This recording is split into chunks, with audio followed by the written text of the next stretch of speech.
En manos de ellos está la noche. Ahí tenés el micrófono, Luis. Gracias.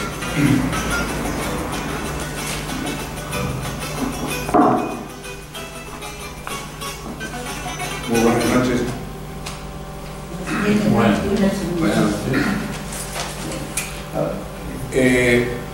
La verdad, una gran satisfacción encontrarnos aquí en nuestro club, nuestra entidad, y más que nunca encontrando con amigos y queridos compañeros. Quisiera agradecer la presencia de Celia, quien fue un baluarte o es un baluarte de la historia del Deportivo Paraguayo de los últimos 30 años. Llegó con nosotros al club aquel 17 de agosto de 1986, cuando con nuestra agrupación que se denominaba Movimiento de Recuperación Institucional logramos aquí llegar a la institución. Trabajó en la Secretaría de Cultura. Gracias, Celia, por todo lo que hiciste por el club, por la colectividad. Lo hice con todo mi corazón. Lo único que no te perdono es que vos sos medio guay, pero bueno. ¿Qué? Sos guay. Yo soy Azucena, perdón. Pero no sos guay vos. Mi mamá es guay. Tu mamá, sí, ya recuerdo. Sí. Pero muchas gracias por tu historia, por tu trabajo. Ahí está. Gracias a Trujillo por estar presente, a todos los compañeros quienes se suman o que han estado siempre haciendo estos encuentros sobre la cultura, la historia, la memoria de nuestro Paraguay, de nuestro continente y sobre todo desde la Argentina. Gracias a la Secretaría de Cultura, actualmente con Lambaré a la cabeza, por estar continuando con esta labor que durante mucho tiempo nosotros lo hemos realizado con Celia y con otros compañeros queridos. Hoy nos toca la oportunidad de presentar este libro, que es un verdadero testimonio de un estudioso, de un historiador, el ingeniero Leonardo Castagnino, La Guerra del Paraguay, la Triple Alianza contra los Países del Plata. Yo lo conocí al ingeniero buceando historia del Paraguay, sobre el Paraguay, de la Guerra de la Triple Alianza, para hacer programas de radio, para hacer investigación histórica sobre la Guerra de la Triple Alianza. Y la verdad, con su página, la Gaceta Federal, nos ha impresionado y nos ha servido enormemente como una fuente de enorme valor para contar esa verdadera tragedia ignominiosa que se dio en esta parte del continente a fines del siglo XIX.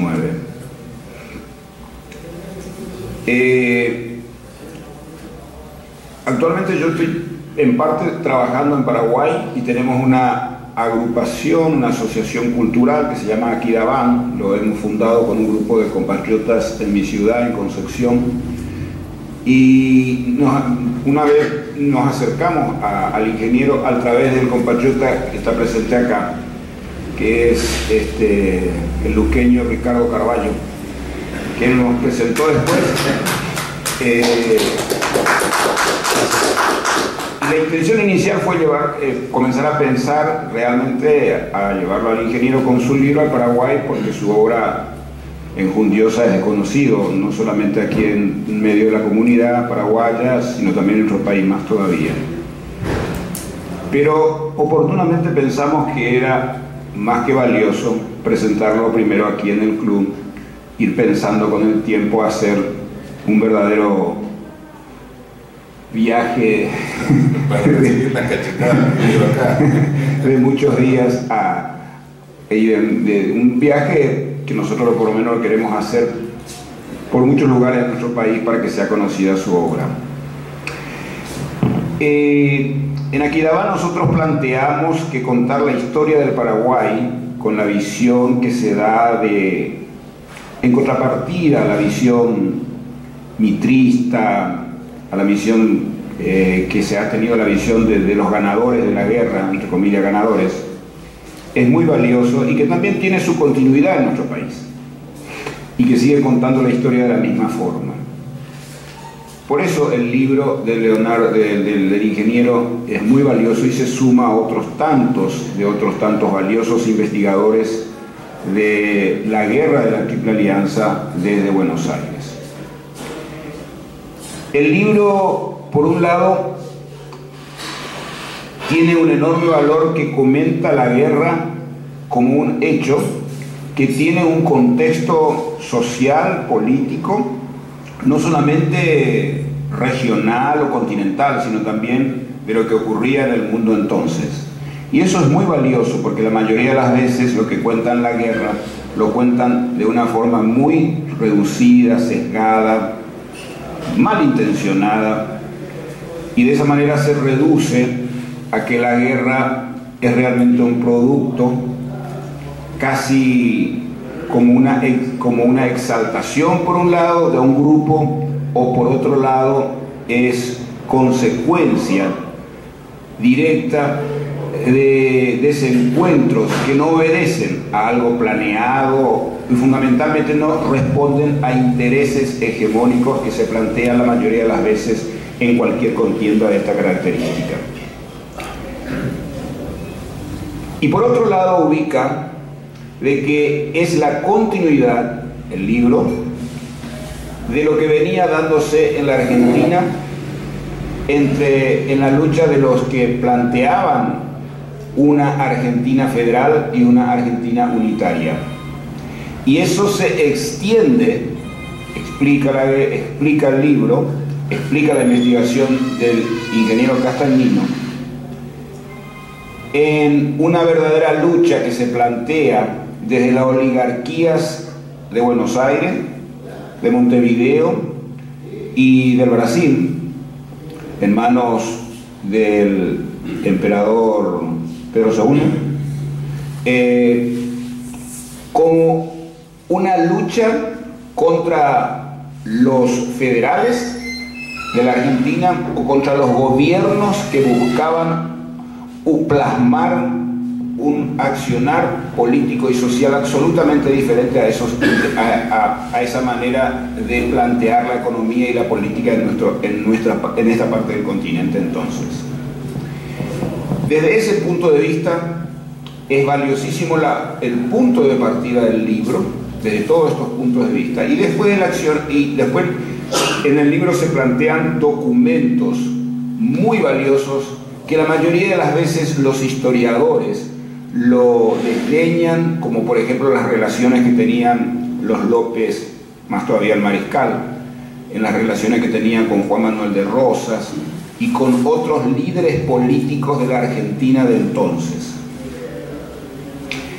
Claro, desde ya que la historia, bajo ningún punto de vista es neutra, siempre responde a los intereses, a los pensamientos y a la ideología que uno sostiene. Pero lo valioso del libro del ingeniero Castagnino es que plantea esto como un encuentro de pueblos, en el caso de la Argentina, los gobiernos federales, en ese marco del nacionalismo que surgía en esta parte de nuestro continente, encuadra a los gobiernos de Paraguay en su lucha por instalar gobiernos diferentes al unitarismo que surgía de la oligarquía fundamentalmente de Buenos Aires, que siempre desde un primer momento buscó anexar al Paraguay y por otro lado después generó el bloqueo permanente luego de la independencia de mayo de 1811.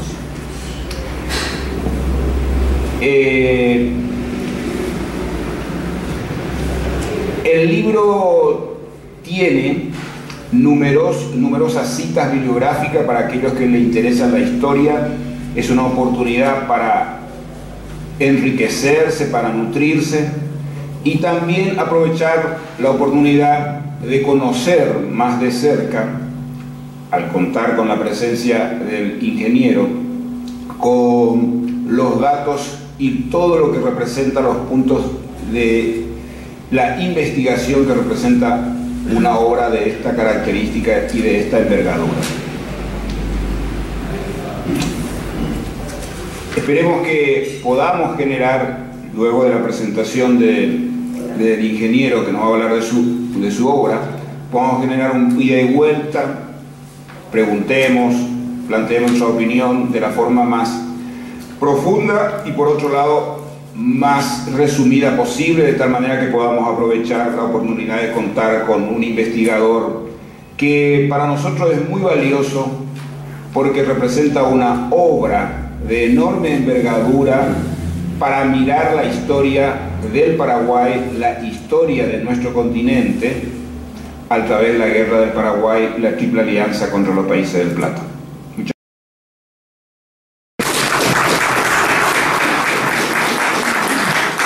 Ingeniero, muchas gracias por estar con nosotros. Bueno, les agradezco todo. Y le agradezco a Celso y a Guerrero que me invitó y la presencia de todos.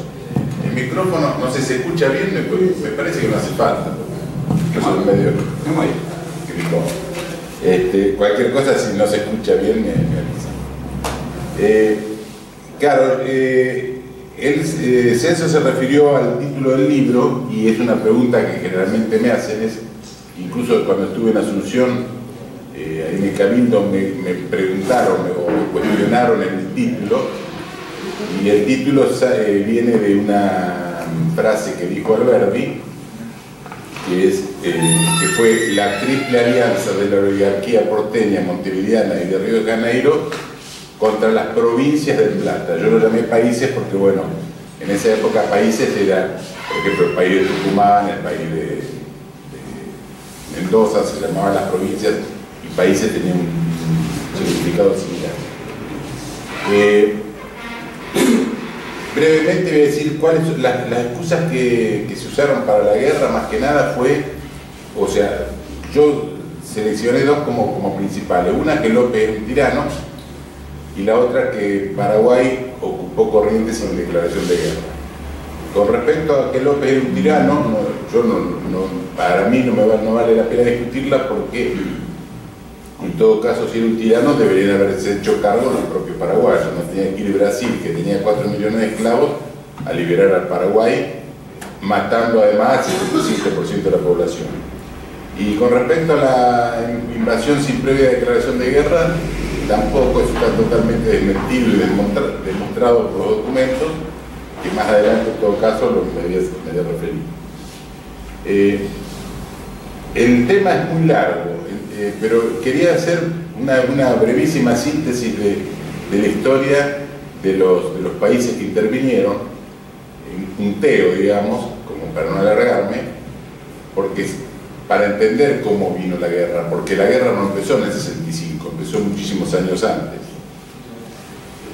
Los 4 participantes fueron, por supuesto, Paraguay, Uruguay, Argentina, que era más que nada el porteñismo, porque todo el interior se oponía, Brasil e Inglaterra, que también participó en negociaciones y en intrigas, y financiando la guerra a través del Barón de Mauá, que era un brasileño, que era del Banco Mauá, que era testaferro de Roche.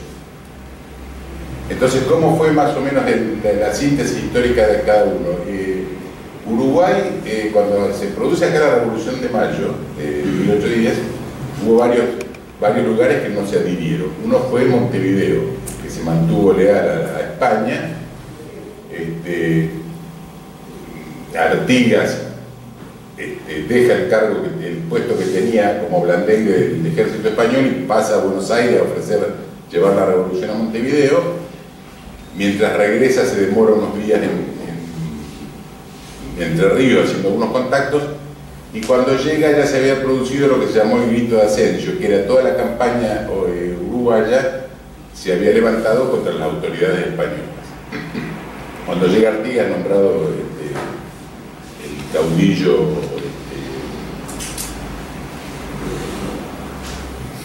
el local, o sea, el caudillo, no me sale la palabra ahora.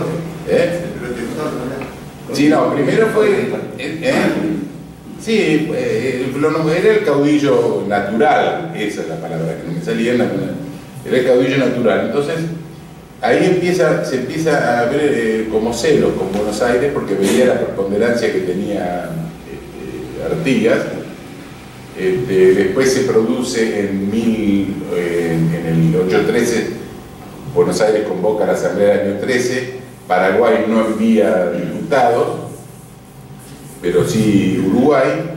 Los diputados tenían algunas instrucciones, como por ejemplo formar una confederación de provincias autónomas y que la capital estuviera fuera de Buenos Aires. Entonces, con esas solas cláusulas, con alguna excusa que dejaron afuera, se produce más enfrentamiento, se sigue el enfrentamiento se profundiza el enfrentamiento entre Artigas y Buenos Aires. Artigas, hay otras provincias que también tienen diferencias con Buenos Aires y lo nombran a Artigas protector, y se forma la Liga de Pueblos Libres, que era Uruguay, Entre Ríos, Corrientes, Misiones, Santa Fe, Córdoba. Incluso Artigas lo invita a formar parte de la Confederación a Francia. Francia no le dice que no, tienen algunos contactos y se intercambian algunos emisarios, pero no se incorpora, digamos, a esa Liga de Pueblos Libres. Yo creo que en parte porque tenía desconfianza de Artigas, como que era un hombre de abajo, y además para no crear problemas con Buenos Aires, no se incorpora. Y esa Liga de Pueblos Libres la gobernaba Artigas, desde Purificación, que es un pueblo que está acá al norte de Paysandú. Y en 1815, en Arroyo de la China, declaran la independencia de España y de toda potencia extranjera. Mandan emisarios a Buenos Aires desconoce lo resuelto en esa asamblea, pone preso a los prisioneros, pone prisioneros a los emisarios, convoca al Congreso de Tucumán y declara la independencia de España, pero no dicen nada de otra potencia extranjera, que fue una cláusula que se agregó después. Después, en 1817, los brasileños invaden la banda oriental, entonces se ahonda aún más el enfrentamiento entre Artigas y Buenos Aires. Los ejércitos federales al mando de Stanislao López y Francisco Ramírez sitian Buenos Aires, los vencen, digamos, pero llegan a un pacto que fue el Pacto de Pilar, donde hacen un arreglo entre ellos, pero lo dejan de lado a Artigas. Esto provocó que Artigas se lo reclamara, se lo echara en cara a Ramírez. Ramírez le contesta airadamente, se enfrentan, y Artigas termina, después de varias batallas, vencido y exiliado en Paraguay. Después, en 1825, se produce la gesta de los 33 orientales, que lo sacan, se pelean, digamos, luchan contra los brasileños, y en 1825 declara el repudio a Brasil y la incorporación de Uruguay a las provincias del Río de la Plata, que dice que es a la que siempre pertenecía. Después, en 1827, viene la guerra de Argentina con Brasil, que en Ituzaingó son vencidos los brasileños. Con respecto a Paraguay, en 1801 Brasil había ocupado el Mato Grosso. En 1810 tampoco adhiere a la revolución, no se adhiere a la Junta de Buenos Aires, y se mantiene leal a España. El gobernador era Velasco, que era un español bien visto en Paraguay. De la Junta de Buenos Aires mandan emisarios para que se adhieran, no se adhieren, al contrario, tienen que salir medio escapados de Paraguay, los emisarios. Y entonces Buenos Aires, mientras tanto, armaba un ejército al mando de Belgrano, un ejército auxiliar, que se llamaba, que era para ir a convencer, entre comillas, a los paraguayos. Y Belgrano pensaba que él, cuando llegaba, iban a recibir con los brazos abiertos, pero los paraguayos, al sentirse invadidos, se retiran territorio adentro. Belgrano avanza, es vencido en Paraguarí y luego en Tacuarí. Ahí se da una paradoja, porque ambos ejércitos peleaban bajo pabellón español y a nombre de Fernando VII. Y en Tacuarí se da otra un hecho que fue clave después. El ejército español, que estaba al mando de Velasco, se desbanda. Velasco va a Asunción y da parte de la derrota, pero en el interín los criollos paraguayos reaccionan y lo vencen a Belgrano. Entonces, ¿eso que produjo? Velasco se vio un poco desacreditado por lo que pasó, y los criollos paraguayos se dieron cuenta que había ellos eran, digamos, podían manejar su propio destino. A raíz de eso, a Velasco al poco tiempo lo obligan a gobernar con una junta en la cual participa Gaspar Rodríguez de Francia, que era un abogado paraguayo que había estudiado en Córdoba, en el Colegio Montserrat. Y entonces en junio, al poquito tiempo, lo sacan a Velázquez, porque le encuentran unas cartas comprometedoras con los brasileños y lo desplazan. Entonces quedan 3 paraguayos. Esa junta paraguaya, por pluma de Francia, le propone a Buenos Aires hacer una confederación de provincias autónomas y que ninguno tuviera preponderancia sobre las otras.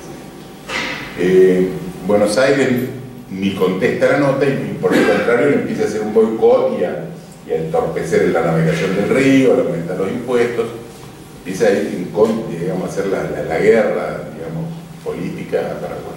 El bloqueo famoso. Sí, incluso le toma algunos barcos, le decomisa mercadería, le aumenta los impuestos, y esto que provoca que Paraguay se empieza a aislar cada vez más, hasta que llegó a cerrar prácticamente todas las fronteras. Francia es nombrado dictador perpetuo, hace la reforma agraria que nombró, que divide el territorio en pequeñas parcelas para que los agricultores la trabajen, crea la industria de la patria. Con el tiempo y después incluso con la llegada de Carlos López se incentiva la educación, que llega a tener 460 escuelas en Paraguay, la industria, el ferrocarril, el telégrafo, o sea, empieza a crecer Paraguay autónomamente y con una condición muy particular, que es sin tomar empréstitos, que fue el único país de América que no tenía empréstitos extranjeros. Durante el gobierno de Francia, la relación que hubo con Rosas, algunos dicen que fue muy tensa, pero lo cierto es que Rosas mandó a un emisario que se llamaba Rosena, tuvieron una entrevista secreta con Francia, y se deduce por lo que pasó después, es que llegaron a mantener el status quo, o sea, ni Paraguay pedía la independencia o la separación, ni Rosas la iba a incorporar por la fuerza. Y así se mantuvo hasta 1840, que muere Francia y asume Carlos López. Carlos López, que era un poco más aperturista que Francia, en 1842 declara la independencia y le manda un emisario a Buenos Aires. Y Rosas le contesta con 2 notas, una nota oficial, digamos, pública, diciéndole que de separarse, que él ni aprobaba ni desaprobaba la separación, que en todo caso, cuando las provincias que estaban digamos, en guerra civil o en conflicto, cuando se pacificaran, iban a resolver entre todas o aprobar o desaprobar la separación.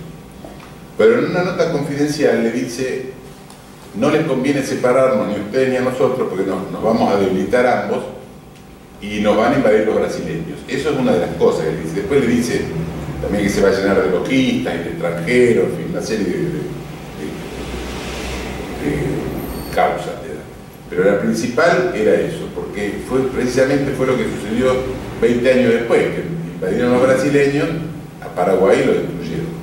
Y 20 años antes, en 1852, lo derrocaron a Rosas y lo sacaron. Para mí el error que cometió ahí Carlos López fue que publicó en el diario la nota oficial, pero no la nota confidencial, que era la verdadera causa de negar, de no aprobar la separación. Entonces esto creó un malestar entre los paraguayos y Rosas, por lo argentino. Y después Carlos López cometió otro error cuando hubo una revolución en Corrientes y mandó a Solano López al mando de 10.000 hombres apoyar la revolución. Rosas le dice a Urquiza que los desaloje del territorio, pero que de ninguna manera cruza el río. Después, el tercer error que cometió para mí fue cuando se pelean en Cepeda Mitre y Urquiza, y Solano López hace de componedor, digamos, y los hace arreglar. Entonces, precisamente estaba arreglando a quien al poco tiempo le iban a destruir Paraguay. Es el pacto de San José de Flores. Sí, el pacto de San José de Flores. Eso fue en 1850. ¿Cómo? ¿Puedo poner un bocadito? Sí. Justamente el pacto de San José de Flores. ¿Se vieron la Avenida Independencia? La iglesia esa que tiene, creo que alrededor de 300 años. Rivadavia. Independencia es esa iglesia grande y vieja. Ahí estuvo el Mariscal López. Esa puerta, ese pórtico, por ahí ingresó el Mariscal López para hacer el famoso pacto de San José de Flores. Sí, que Mitre lo ponderó, lo llamó el Leopoldo de América, le regaló, no sé, unos recuerdos. Después, cuando López fue a tomar el barco, los ingleses le bombardearon el barco y los argentinos se lavaron las manos y tuvo que ir por tierra, no sé si hasta Rosario, y tomarse el barco. O sea que ahí nomás le desagradecieron. Él no lo nombraba el Leopoldo de América y a los 2 años le dio la Tila de América, ¿no? Y al pueblo hermano Paraguay, al país hermano Paraguay, que había nombrado en 1859, a los pocos años era la talabartería de López, efectivamente, decía. Así que bueno, eso sería más o menos la historia de Paraguay. Con respecto a la Argentina, en 1829 asume Rosas, declara el Pacto Federal de 1831, con primero Buenos Aires, Entre Ríos y Santa Fe, y después se empezaron a adherir más provincias, y lo derrocan a Rosas con la excusa de hacer la Unión Nacional y la Constitución. Pero a los 2 días, hasta las 48 horas, estaban todos peleados. Lo que viene de la Unión Nacional y en las 48 horas estaban todos peleados. Entonces empieza a haber enfrentamientos, se enfrenta el mitrismo con Urquiza, llegan a la batalla de Cepeda de 1859, Urquiza lo vence a Mitre, sitia Buenos Aires. A los 2 años se vuelven a enfrentar, porque ahí hacen como un arreglo, que Buenos Aires se incorporaba de nuevo a la Confederación, porque estaban separados. Pero a los 2 años ya estaban peleados de nuevo, tuvieron unas entrevistas ahí en el Palacio San José y ya había intrigas entre ellos, etcétera, entre Derqui, que era el presidente, y Mitre y Urquiza. Y entonces se vuelven a enfrentar en Pavón. En Pavón hay un pacto masónico, porque el mismo Mitre dice que nos juntamos en el templo y el genio invisible batió las alas y se vainamos las espadas. El pacto ese que hicieron antes de la batalla fue que Urquiza se iba a hacer cargo de la Mesopotamia y Mitre del interior. En la batalla en sí, los porteños se desbandan completamente, pero Urquiza, si bien queda dueño del campo de batalla, pega media vuelta y se retira entre los ríos. A partir de ahí, Mitre se hace dueño de todo el interior, digamos, y con Sarmiento de Junta, y apoyados por unos uruguayos que estaban al mando de Venancio Flores, que también era unitario del Partido Rojo Colorado, empiezan a perseguir y a barrer con todos los federales del interior.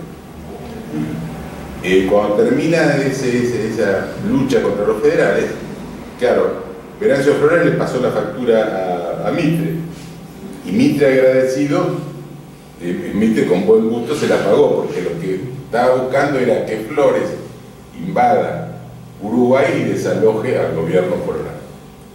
Así hace, lo incentiva con dinero y le da apoyo y armas, etc. Y Flores invade la banda oriental en 1863, apoyado por el mitrismo y por los portugueses. Lo desalojan a Aguirre, que era el que había sucedido a Berro, que era del gobierno federal. Ahí se nota claramente cuál es la lucha entre militares y federales, porque, por ejemplo, Pastor Obligado, en el diario El Tribuno, decía: la lucha de la banda oriental no es una guerra extranjera, es la lucha eterna contra la mazorca que está enquistada de Montevideo. Y el mismo Mitre, en el diario La Nación, decía: el próximo turno es Paraguay.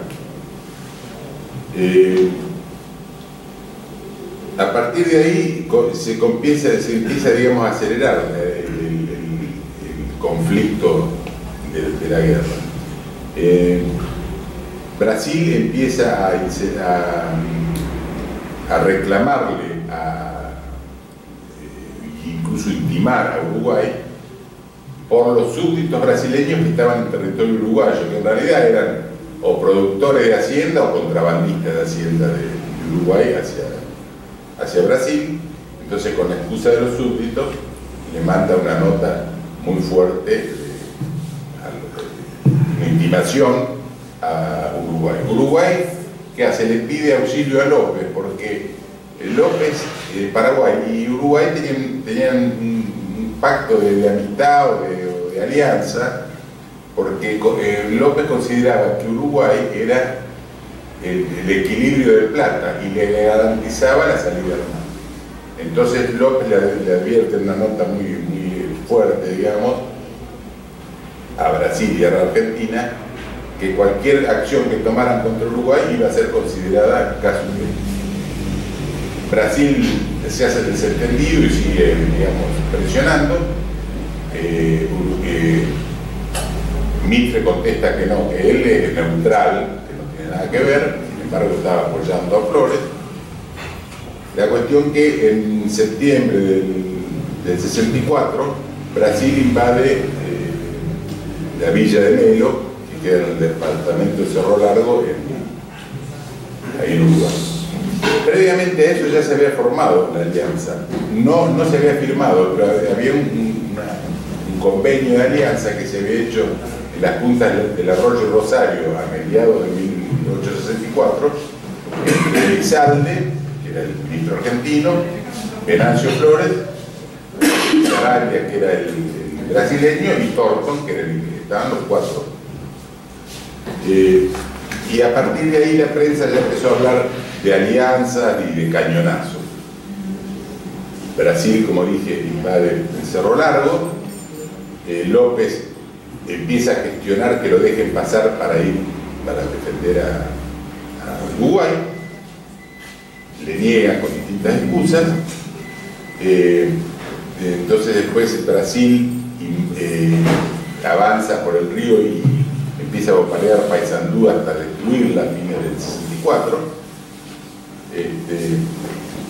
Mientras tanto, antes del fin del 64, ¿qué pasaba? Paraguay tenía un convenio que le habían sacado un poco por la fuerza a los brasileños para navegar por el río Paraguay hacia Mato Grosso, porque los paraguayos consideraban Mato Grosso como usurpada por los brasileños. Pero bueno, de mala gana le sacaron un convenio, y en el convenio tenía varias cláusulas. Una era que le limitaban el tonelaje de los buques y el armamento, y la otra era que tenían que entrar en puerto paraguayo a ser inspeccionados los buques.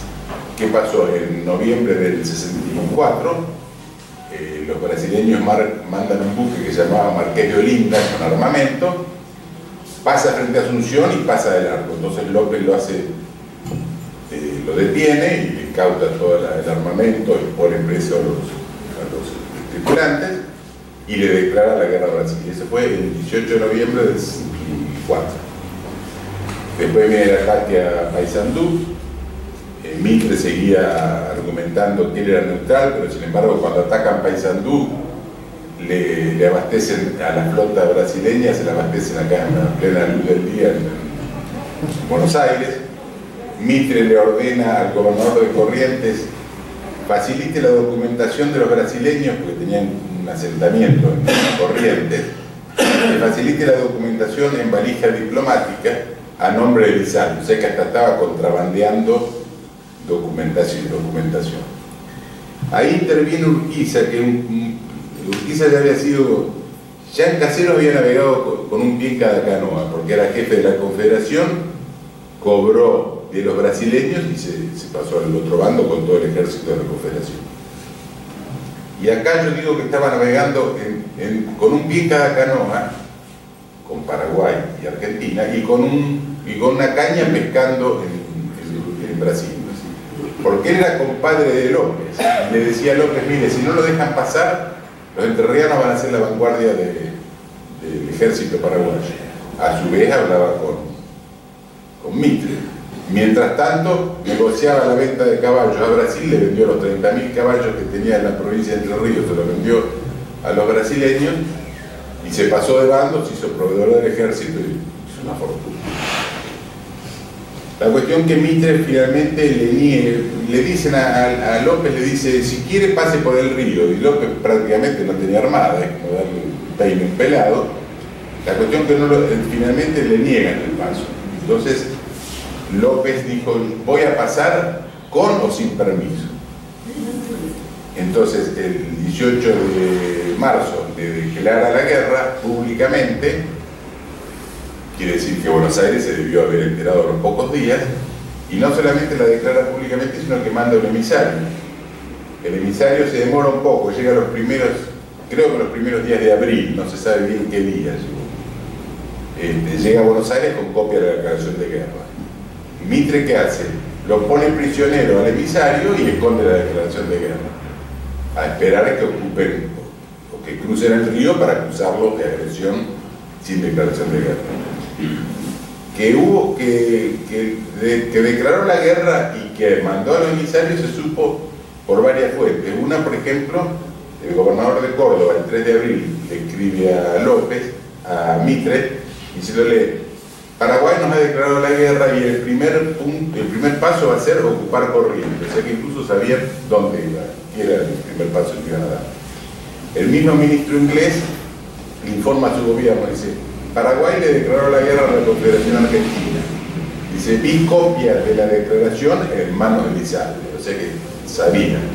Incluso en Uruguay se festejaban las calles que ya estaban viniendo 30.000 paraguayos en defensa, etc. La cuestión que le había declarado la guerra el 18 de marzo, el 14 de abril ocupan Corrientes, y a los pocos días dan la noticia en Buenos Aires que habían ocupado sin previa declaración de guerra.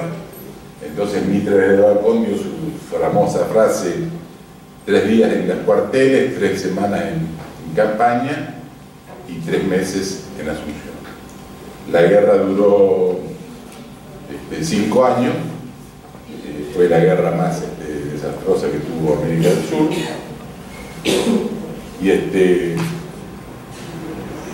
digamos, después vienen todas las acciones de guerra que no las voy a... En el libro las doy, incluso las consecuencias que tuvo y algunas acciones diplomáticas que se hicieron después,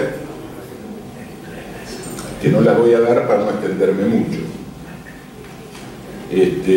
Yo iba a leer rápidamente 2 o 3 cosas que las voy a leer textualmente porque valen la pena. Una son las intenciones brasileñas, que las da cuando el marqués de Caxias, él desconfiaba que López le pudiera tomar la armada, entonces le aconsejaba al emperador llegar a una paz, ¿no? López había ofrecido varias veces la paz, incluso a través del representante norteamericano, etc. Pero siempre Brasil se negó, lo dilató, nunca lo quiso hacer. La cuestión que Caxias le escribe, que dice que le convenía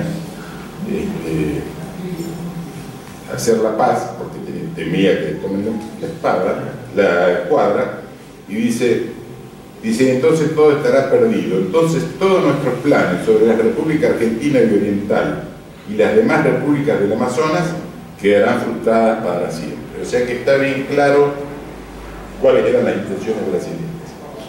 Y en otro párrafo le agrega: con la paz tendremos conservada nuestra actitud en un mejor tiempo para llevar adelante y con los otros medios las pretensiones imperiales sobre las repúblicas americanas.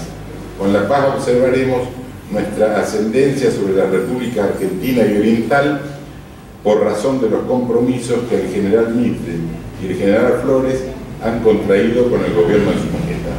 Acá queda bien claro cuáles eran las intenciones brasileñas, que eran los Brasil era aliado de Inglaterra, para destruir Paraguay, que era el único país que quedaba autónomo y era un mal ejemplo para los demás. Ya habían sacado a Rosas, habían sacado después al gobierno Colorado y Uruguay federal, y fueron contra Paraguay. Y para terminar voy a leer algunas opiniones que dan otros. No sé si estoy muy largo. Muy bien. Voy a leer algunas opiniones de algunos personajes importantes. Uno es de Alberti. Alberti estaba en contra de la guerra, incluso fue acusado de aparaguayado. Mitre lo acusó de aparaguayista, y Alberti le contestó que eso era el patriotismo bien entendido. Dice: yo por lo menos no participé en caseros con pabellón extranjero y con uniforme extranjero. Se lo reclamaba a Mitre, que vio casero escondido detrás de un árbol, y a Sarmiento, que acompañó al ejército grande de Urquiza. Entonces Alberti dice: para consolidar tal redención y uniformar el país en ese sentido, los hombres de Buenos Aires se enfeudaron a la política brasileña y fomentaron la revolución de Flores, el escándalo de Paysandú, y terminaron con el Tratado de la Triple Alianza para arrasar al Paraguay y obligar a las provincias, socapa de guerra internacional, merced al estado de sitio, a someterse a la política porteña. Consideré en esa guerra como el más funesto error histórico y la mayor calamidad para la internacionalidad, y por eso la combatí desde el extranjero, como lo hicieron Guido Hispano, el mismo Navarro Viola, que como verdadero patriota debía mostrar a nuestras provincias el abismo que nos conducía tan monstruosa guerra, contraria a los intereses verdaderos del Plata, y que solo serviría al Brasil para debilitar a sus linderos del sur, consolidar su influencia agresivamente imperialista y legalizar sus usurpaciones territoriales. Y más adelante dice, en otro escrito, dice: luego yo he sido atacado esta vez por no defender al Paraguay, no por defender al Paraguay, sino por defender a la República Argentina, no por aparaguayado, como se dice en Buenos Aires, sino por argentino. Es el patriotismo nacional argentino bien entendido. Y después le agrega: yo al menos no tuve en caseros bajo bandera extranjera y con uniforme de oficial extranjero. Se lo dice a Mitre y a Sarmiento. Después Avellaneda también dice: la guerra más expectable que ha presentado la América del Sur después de la independencia tendrá en breve el último episodio, para ofrecerse al comercio, a la habitación y a la industria de todos los hombres. Ahí estaba la confesión clara de que destruían Paraguay para ofrecerle al comercio de todos los hombres, como si él tuviera derecho a ofrecerle Paraguay al resto de las naciones. Entre paréntesis, Alberti había dicho en una oportunidad, dice: ¿qué es la nacionalidad? Nosotros somos ciudadanos del mundo, ¿qué importa la nacionalidad? Porque precisamente la diferencia que había entre unitarios y federales no solamente era el centralismo del gobierno, sino una filosofía y una política. El militarismo eran extranjerizantes, admiradores de la Revolución Francesa, de las luces, eran indiferentes o contrarios a la religión.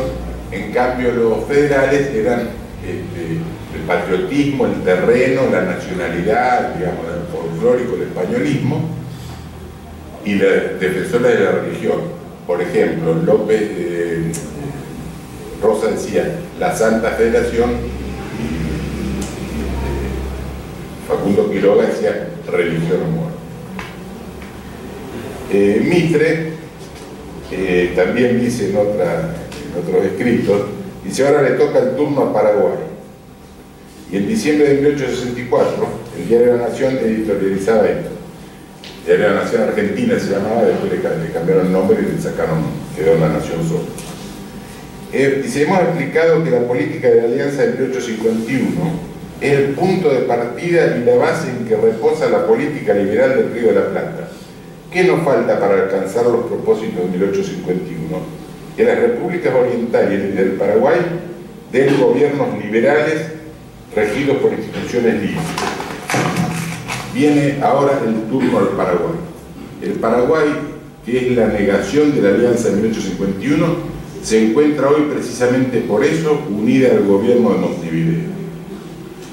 Y en otro escrito dice, Las Arengas, dice: cuando nuestros guerreros vuelvan de su larga y gloriosa campaña, podrá el comercio ver inscritas en sus banderas los grandes principios que los apóstoles del libre cambio han proclamado para mayor gloria y felicidad de los hombres. Y en otro testimonio, bueno, fue el de Pastor Obligado, que dice, que no es ya lo nombré esto, que no es la causa extranjera, es el partido unitario que lucha en la lucha eterna contra la mazorca, cuyo espíritu transmitirá a Montevideo. Lo que deseamos para esos hermanos es la libertad, un triunfo más completo, como entre nosotros, no deja un chacho ni un Urquiza.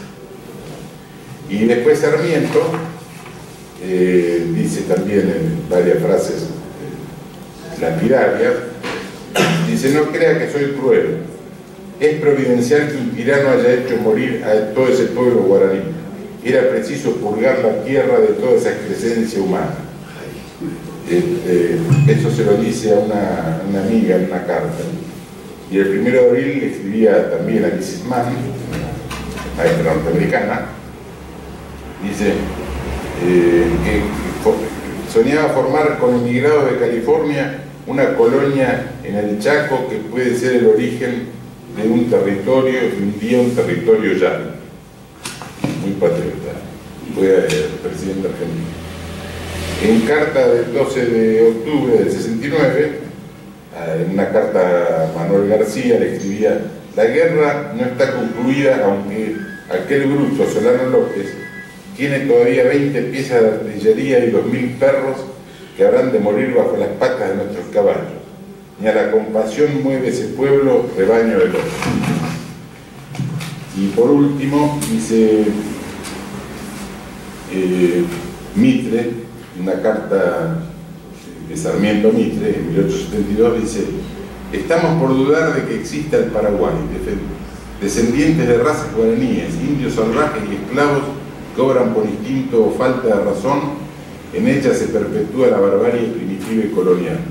Son unos perros ignorantes. Al frenético, idiota, bruto y feroz borracho Solano López lo acompañan miles de animales que obedecen y mueren de miedo. Es proverbial que un tirano haya hecho morir a todo ese pueblo guaraní. Era necesario purgar la tierra de toda esa presencia humana, raza perdida de cuyo contagio hay que librarse. Lo más lindo que después fue morir a Paraguay, ¿no? Exiliado. Se le dio la vuelta a la boca a Sarmiento, ¿eh? ¿Cómo? Se le dio la boca a Sí, o sea, lo más lindo que Sarmiento. Es un viejo dicho eso, ¿eh? ¿Cómo? Y es un viejo dicho. Y encima los liberanos lo recibieron con... Y usted sabe de algo de la legión paraguaya que tuvo por conmigo. Sí, sí. Lo más lindo que lo acusa a López, dice feroz y borracho, y lo más lindo que él le daba también a la bebida. Voy a contar como anécdota que en un diario de Buenos Aires, cuando él era presidente, sacaron como título El borrachón Sarmiento. Entonces le quiso cerrar el diario y creo que llamaba al mandó el periodista y dijo: no, fue un error de tipeo, era el bonachón Sarmiento. Así que, bueno, yo no sé, creo que doy poco opinión.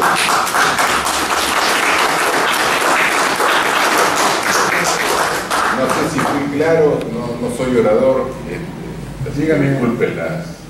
Vamos a planteo una posibilidad para poder aprovechar acá a nuestro invitado, al ingeniero Castagnino. Tratemos de hacer preguntas fundamentalmente en base a lo que representa el tema de la guerra. Es vital eso. Él tiene el libro, es impresionante, el que puede acceder al libro sería muy valioso eso. Hagamos preguntas, yo sugiero que hagamos 3 preguntas y después respondan, porque si se va a hacer respuesta a cada pregunta que él, ¿no le parece? Sí, un poco más. Por favor, chiquillo. Ingeniero, ¿usted está de acuerdo con la guerra que propició López? Es decir, ¿pudo haberse evitado esa guerra? Por un lado, ¿no? Sin perjuicio de que muriera tanta gente, o ya estaba definitivamente sellada. ¿Cómo quieres? Pues ya estaba sellada la sentencia para Paraguay. ¿Otra pregunta? Ingeniero, ¿en qué oficina se pactó los 19 puntos de la Triple Alianza? ¿En qué oficina? ¿Otra pregunta?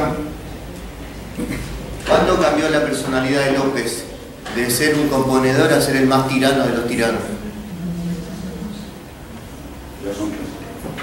Bueno, era si podía haber evitado la guerra. Yo creo que no, porque ya estaba programada.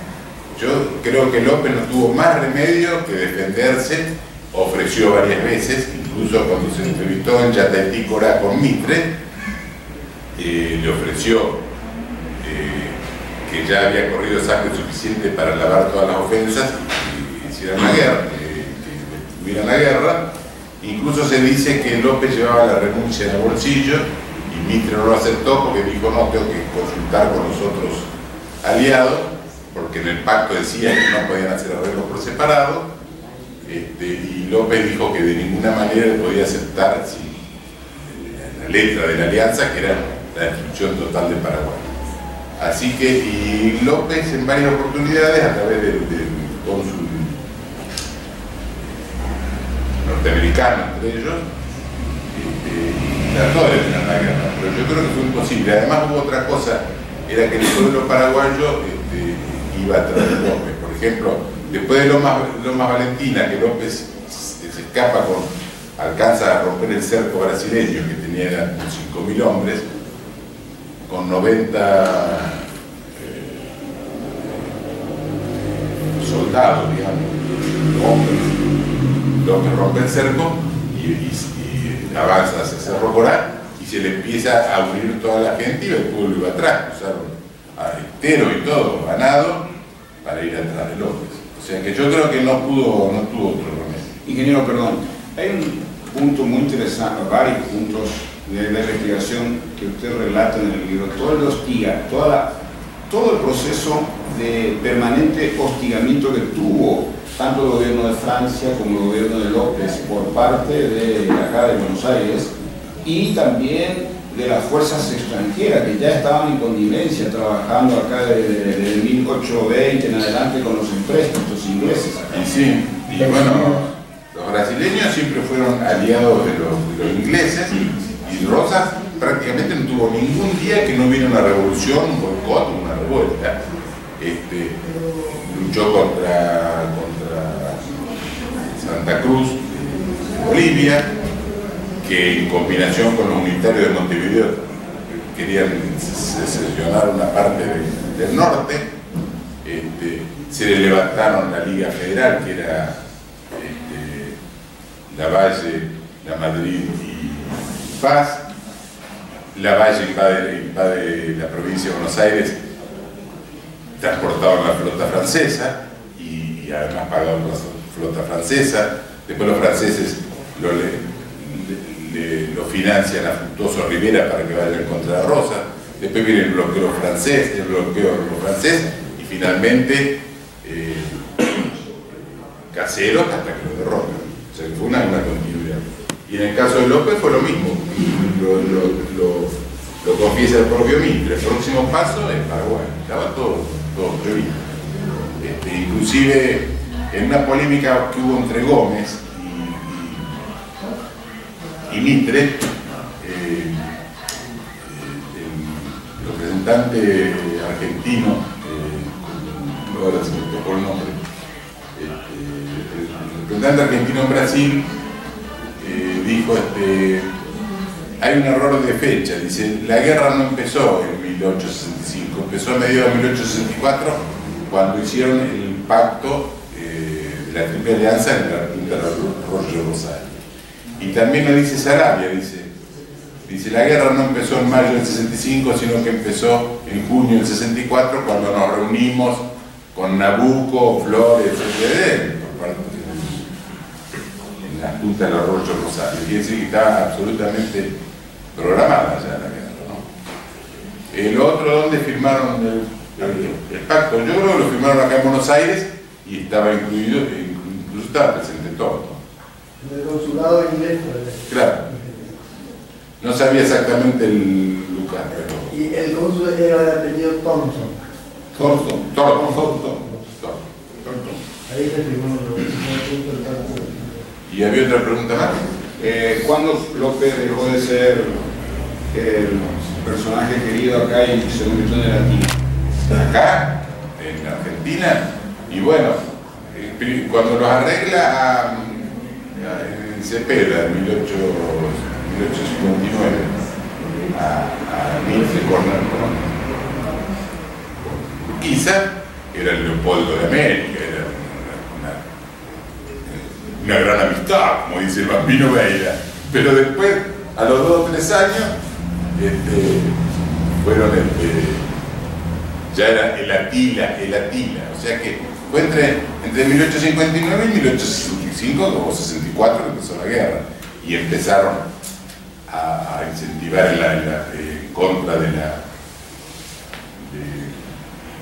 Paraguay y de López, que era un tirano, que era un cobarde, de todo, toda la prensa. La típica campaña política periodística que se hace antes de empezar cualquier guerra. Y todas las guerras, a lo largo de la historia, por lo menos las que yo he visto casi todas, es para sacar al tirano, para llevar la civilización, para terminar con la barbarie. Terminar con la barbarie, Paraguay era mucho más alfabetizado que el resto. Por ejemplo, hay una anécdota que yo la pongo en el libro, cuando Paraguay tenía telégrafo, entonces en un momento dado los brasileños iban levantando el cable de teléfono, el alambre de teléfono para llevárselo, y uno de los soldados dice, ¿para qué queremos este cable que está escrito en otro idioma? O sea, que vean el nivel de que había en cambio, Alberti, por ejemplo, dice que prácticamente no había ningún paraguayo que no supiera leer y escribir y que no tuviera por lo menos 1 o 2 oficios. Y incluso hasta se editaban periódicos durante la guerra, como el Cabichuí, el Cacique en la Pared, etc. ¿Son preguntas? Ingeniero, una cosita nada más. ¿No le parece que es lo mismo que pasó con Siria, con Irak, con Libia? Y bueno, es lo que viene pasando. La excusa es el tirano y en realidad hay otros intereses que están atrás. Sí, lógico. Y las excusas siempre son las mismas. Llevar la civilización, sacar al tirano. Guerra económica. Sí, económica, porque Sí. precisamente los bancos centrales de esos países ya están en manos. Por ejemplo. Venancio Flores, de una historia oficial, participó en la Triple Alianza. Sí. Que lo que pasa es que Venancio Flores lo saca a Aguirre y asume como presidente. Entonces participa en la Triple Alianza y va a la guerra incluso, ¿no? Gracias. Yo quisiera hacer 2 preguntas, ingeniero. Uno, es justamente si se puede, base a sobre todo en enorme investigación que usted tiene en el libro, el tema de la influencia enorme que tuvo Inglaterra en el proceso de la para generar toda la intriga y las peleas en las provincias del Plata, y de cómo a través de los dirigentes encabezados por Rivadavia en el caso, en Buenos Aires, en la Argentina, comenzó el endeudamiento inmenso para los países que estaban en la independencia, que después en el Paraguay se dio después de 1870. Esa es una pregunta. Y la otra es, ¿cómo es si brevemente se puede referir a las provincias, a los líderes políticos de las provincias argentinas, como Varela, el Chacho y otros, que plantaron una política diferente a la de Buenos Aires, a la de los porteños, mejor dicho, a la de Mitre y Sarmiento, con respecto a la guerra de la Triple Alianza? Bueno, la primera era de los ingleses. Era una guerra entre Inglaterra y España, que ya venía de mucho antes. Los ingleses lo que querían era, los españoles habían ayudado a la independencia norteamericana. Entonces, en contrapartida, los ingleses incentivaron la independencia de las provincias, de las colonias españolas, e incluso que se dividan lo más posible para hacer más fácil la dominación. Otra pregunta, Está respondiendo. Sí. Y después hacemos, por favor. Entonces habían tenido mucha influencia porque a ellos lo que les interesaba, sobre todo el libre comercio, es dar empréstitos totalmente usureros. Como usted nombró a Rivadavia, el primer empréstito que se pidió acá fue durante la época de Rivadavia, que pidieron 1 millón de libras esterlinas. Cuando propusieron hacer esa propuesta de 1 millón de libras esterlinas, dijeron, no, pero ¿cómo vamos a pagar? Porque era para hacer el puerto y hacer las placas de Buenos Aires. Dice, ¿cómo vamos a pagar? ¿Cómo vamos a hacer para devolver 1 millón de libras esterlinas? Entonces dijo, ¿cómo no vamos a poder pagar? Dijeron, si el puerto da 300.000 libras esterlinas por año. Y dice, bueno, esperemos 3 años y la pagamos y hacemos las obras sin pedir dinero. Y entonces quedó medio, digamos, casi se cae, digamos, el pedido, ¿no?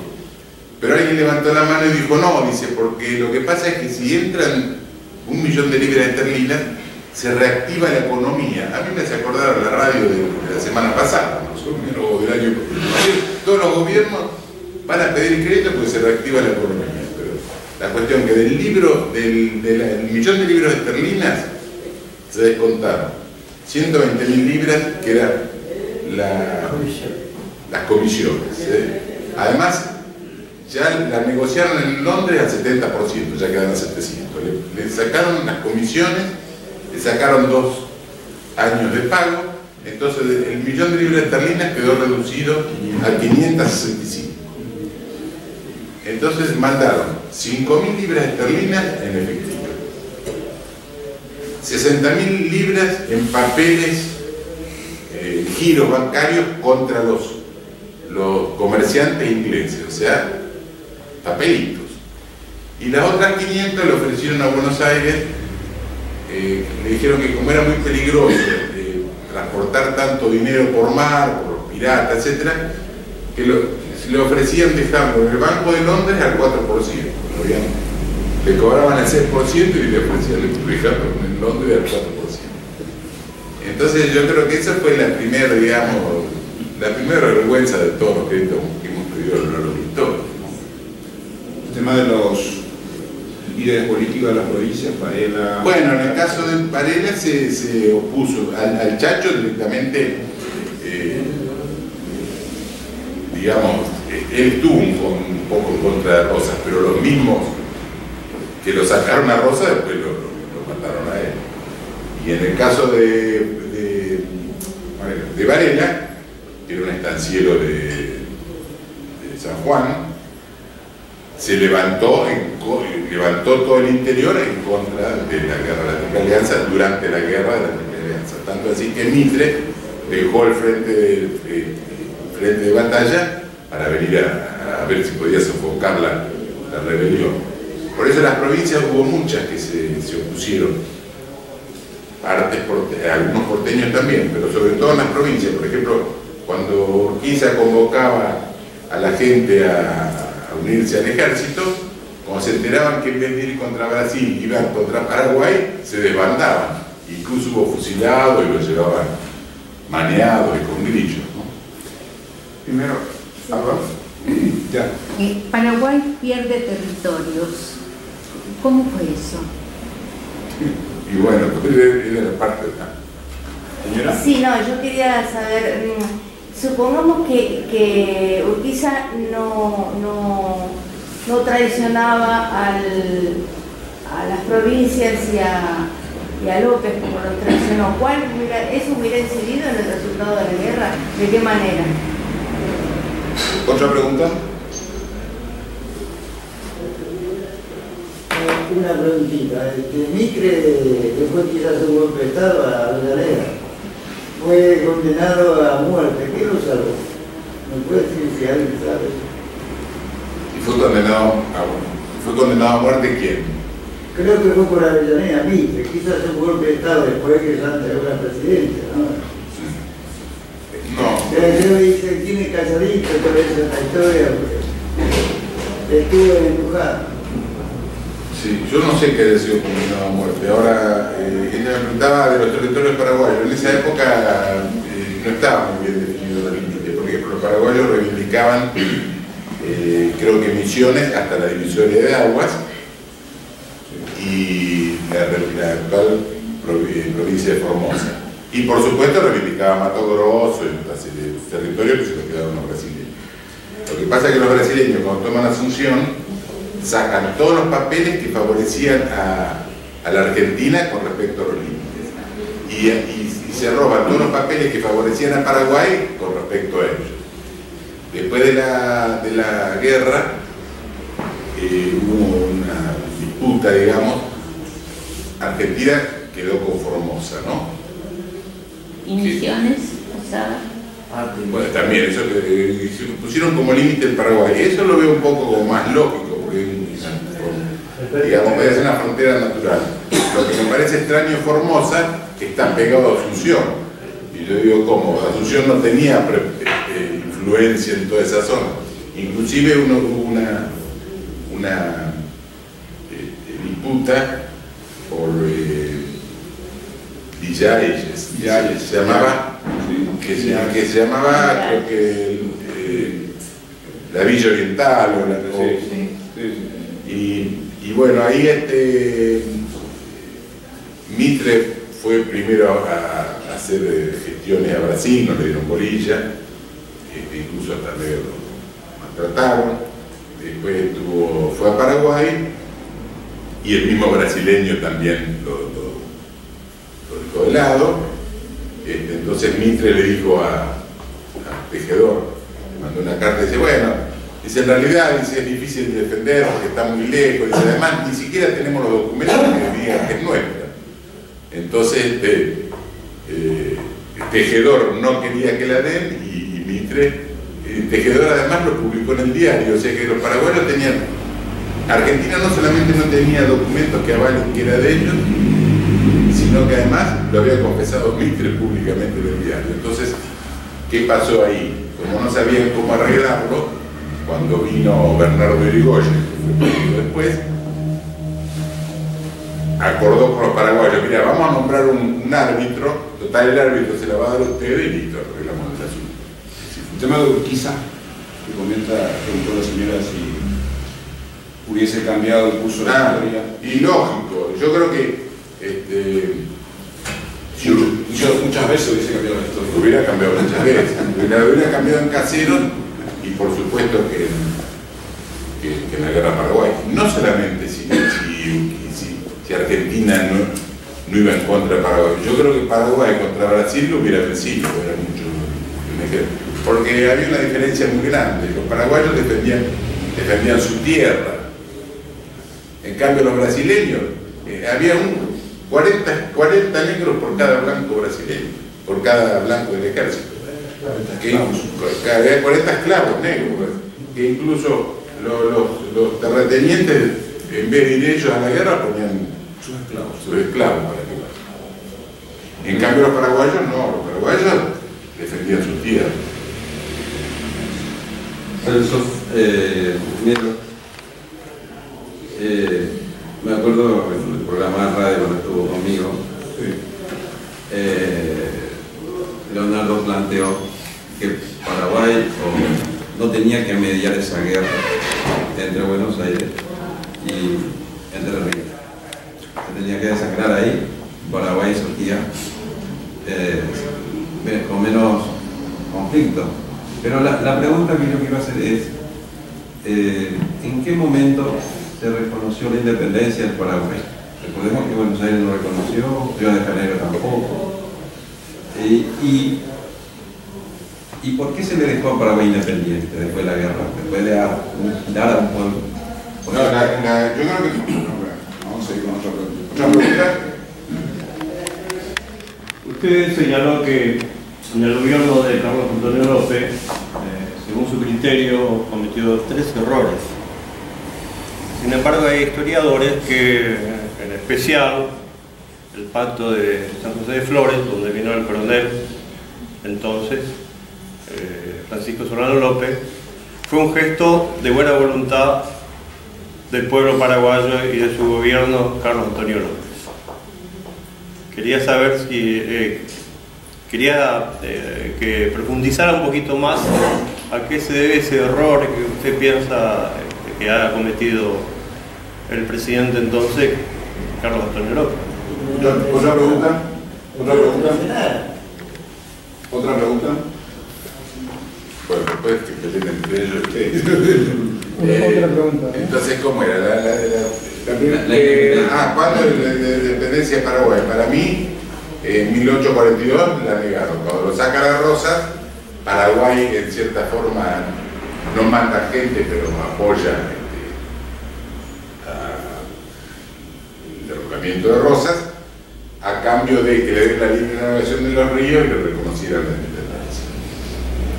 Y la otra pregunta era el error de Don Carlos. Claro que fue un gesto de buena voluntad. Yo creo que de buena voluntad vino a tratar de arreglar a dos que se estaban peleando. Lo que le resultó mal porque después los dos fueron contra Paraguay. Como la vaca empantanada. Usted saca la vaca del pantano y cuando sale lo lleva por delante. Él no tenía esa visión, o sea que no preveía que justamente hubiera ocurrido esto. ¿Cómo? No veía esa posibilidad que tuviera más... No, pero sin embargo el hermano López, Ignacio, le dijo, creo que acaba de trenzar la soga porque nos van a ahorcar. Se retira. Una pregunta. Hacemos la última pregunta, puede ser, por favor. La participación de los masones, ¿en qué influyó? Bueno, yo no estuve en la tenida, ¿no? Pero algunos dicen que sí, que no, pero hay una cosa que para mí es evidente,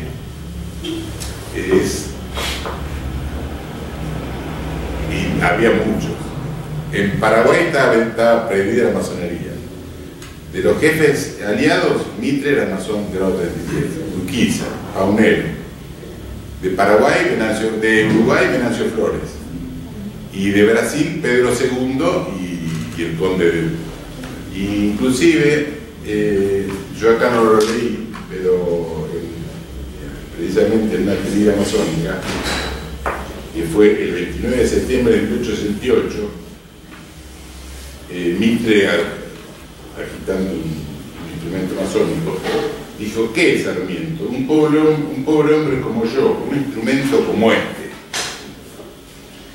Y después, en otra oportunidad, dijo, ¿qué somos ahora? No somos sino agentes serviles y pagados a módico precio de las plazas extranjeras.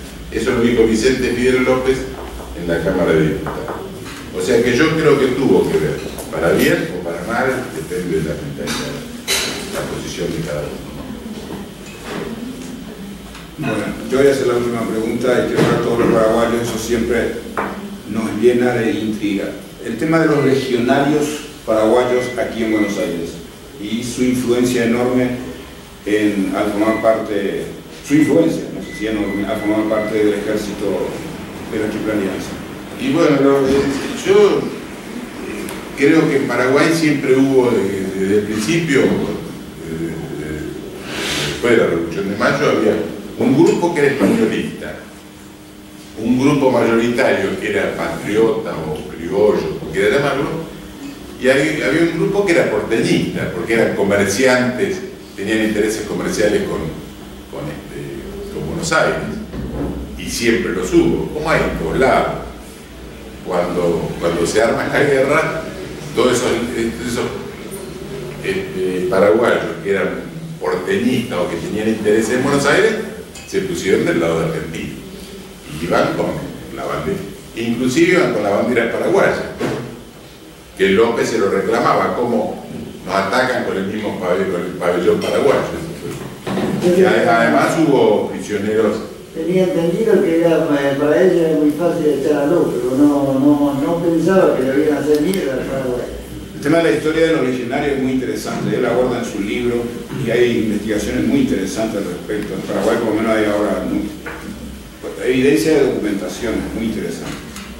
El tema por el tiempo, el tema de la influencia de los ingleses en la zona es impresionante, y con respecto, hay muchos historiadores, ingenieros, que plantean de que Inglaterra no tuvo nada que ver, pero hay tantas evidencias. Dejaron rastros por todos lados. El caso, por ejemplo, del personaje que estuvo en la guerra, Burton, pues así, Richard Burton. Sí. Un personaje que inclusive hasta estuvo en la India, estuvo en la guerra de Crimea, era un espía inglés, escritor. Sí, hay un libro. Sí. Y estuvo en la guerra del 70.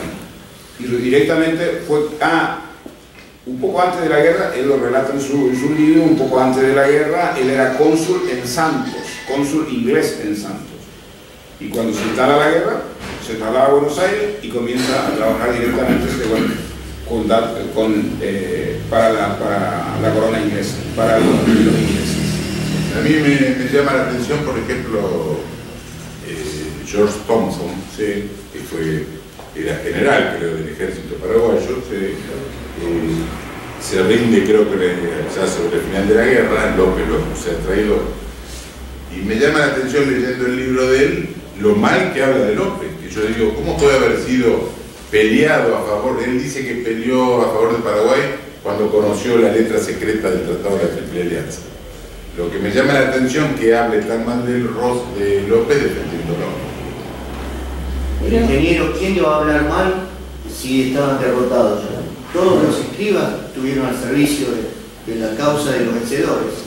Por eso, pero me llama la atención. La historia la escriben los vencedores. Quería hacer un comentario, además, agradezco la verdad que uno aprende siempre en estas presentaciones del libro, porque al que le gusta la historia se va instruyendo y día a día aprende algo más, ¿no? Hubo un gobierno en Paraguay que reivindicó la figura precisamente del Mariscal López, que fue olvidado por muchos años, fue la guerra de la Alianza. Y ese gobierno fue el del coronel Rafael Franco. Y hoy precisamente es aniversario de su muerte, y hoy día para todos los febreristas está considerado como la fraternidad febrerista. También quiero agregar que no solamente la figura de López en ese gobierno se reivindicó, sino que también al doctor Francia, que fue bastante mal considerado por muchos años. O sea que hoy es un día muy especial, también, por otro lado, de que la historia nuestra, Paraguay, guarda muchos, pero muchos recuerdos muy importantes. Gracias, muy bien, gracias. Yo quería agregar que normal, digamos, entre comillas, que Inglaterra, en esa época, era el imperialismo. Y siempre los imperialistas, como Estados Unidos, Irak, Siria, o sea que es lógico que haya participado y haya aportado y en síntesis, bueno, que le pregunto al ingeniero si él considera que es así. ¿Cómo? Si considera que es así y que por ser imperialista realmente invade, es decir, no invade, apoya la invasión a Paraguay, la iniciación de la guerra. Sí, ¿quién apoya eso? Inglaterra. Y sí, lógico. Lógico, era el imperialismo. Sí, eso es el interés de imponer el libre comercio, que fue la eterna guerra que hubo entre ellos. Hay un dato interesantísimo que surgió, escrito en historiadores, el tema de cuándo aparece la vara imbrada en Paraguay. La vara imbrada aparece en Paraguay inmediatamente después del 1 de marzo de 1870, con dos gobiernos, con Cirilo Antonio Rivarola y con Jovellanos. Al primero le da 1 millón de libras esterlinas de préstamo y al segundo otro 1 millón de libras esterlinas, y es copiado de lo que pasó acá con Rivadavia. Del primero dice, o sea, en los papeles figura que tiene que llegar a Paraguay 530.000 libras esterlinas. De la misma forma, también llegaron papelitos. Con el gobierno de Jovellanos la misma cosa. La misma cosa. O sea, todo eso se produjo en Paraguay después de la guerra del 70. La dos número uno de la historia. Igual que Cirilo Antonio Rivarola, igual que Varey. En la época de Carlos Antonio López. ¿Cómo? En la época de Carlos Antonio López también, Estados Unidos vino con una flota, ¿no? Sí, esa es otra parte de la historia. Sí, 1859. ¿Alguna pregunta más? Y otra cosita que ustedes no sé si saben. ¿Qué pasó después de la guerra de secesión de Estados Unidos? Que yo tenía muchos algodones y después, como no tuvieron más, los ingleses sabían que Paraguay tenía algodón. Quería comprar, pero López le dijo, no, nosotros ponemos precio. Los ingleses querían poner ellos, pero desde ahí comenzó los ingleses a mirar más a Paraguay. ¿Sabían ustedes eso, no? Sí, es la eterna lucha de materia prima, de comercio. El libro del ingeniero Castagnino es muy amplio, compañero. Abarca todo eso, tiene documentaciones, tiene por eso es muy interesante. El libro está editado acá en... Sí, acá por la Gaceta Federal. Y también yo le invito a quienes bucean por internet, métanse, él tiene una página que se llama la Gaceta Federal y ahí está parte de sus investigaciones, sus documentos y de sus publicaciones. La Gaceta. La Gaceta Federal. Y el libro ahora está en venta, se puede comprar en guaraníes, en pesos y en libras esterlinas y lo pueden ahorrar acá. ¿Y en dólares? ¿Y en dólares? Gracias.